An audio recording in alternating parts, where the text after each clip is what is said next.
10 حاجات لازم تعملها لو فعلا عايز تحسن جودة حياتك.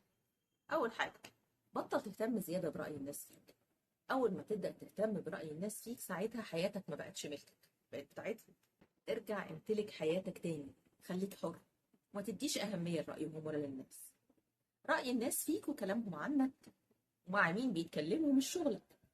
الناس هتحس اللي هي عايزاه، ومهما عملت لو فضلت تبرر وتدافع عن نفسك أو تحاول تخليهم يحبوك، في الآخر كل واحد بيشوفك بالطريقة اللي هو عايز يشوفك فيها. فببساطة مش شغلتك، كمل في طريقك وخلاص. 3، حرر نفسك من قيود المجتمع وتوقعاته.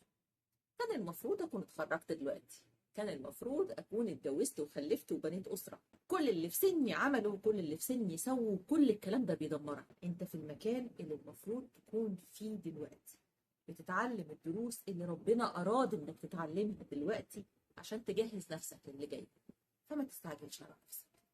4، كل الناس اللي في حياتك موجودين عشان يعلموك حاجة عن نفسك، سواء كانوا ناس كويسين أو سيئين، وجودهم الصدفة. لو لقيت نفسك بتكره حد، غالبا بسبب حاجة من الاتنين: يا إما شايف فيه حاجة مش عاجباك في نفسك، هو ريفليكشن عنها، يا إما نفسك تبقى زيه في حاجة بس مش قادر توصل لها، ففي شوية إحساس بالغيرة كده. في الحالتين ده محتاج منك وقفة مع نفسك. ببساطة ما تضيعش طاقتك في الكلام على الناس أو مقارنة نفسك بيهم. 6، خليك واعي لما الناس تعمل ريفليكشن لضعفها ومشاكلها عليك.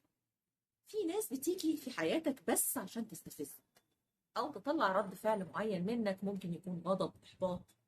خليك واعي بده، ولما تحس إن ده بيحصل اسحب نفسك.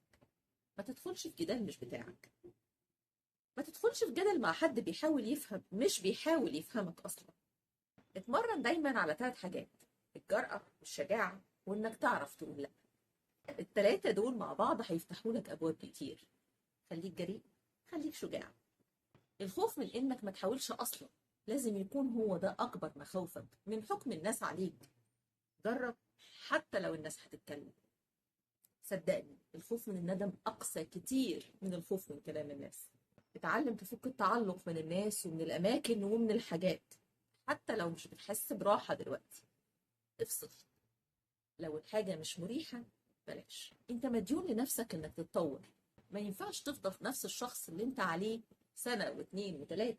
لازم دايما تكون في حالة تطور. انت مش مديون لأي حد غير للنسخة القديمة من نفسك. اتغير، اتطور، اكبر، وكمل حياتك. لو أول مرة تشوفوني أنا رشا، وده على جناح حكاية. اعمل لي لايك وفولو وشير عشان تشوف كل الفيديوهات الجديدة.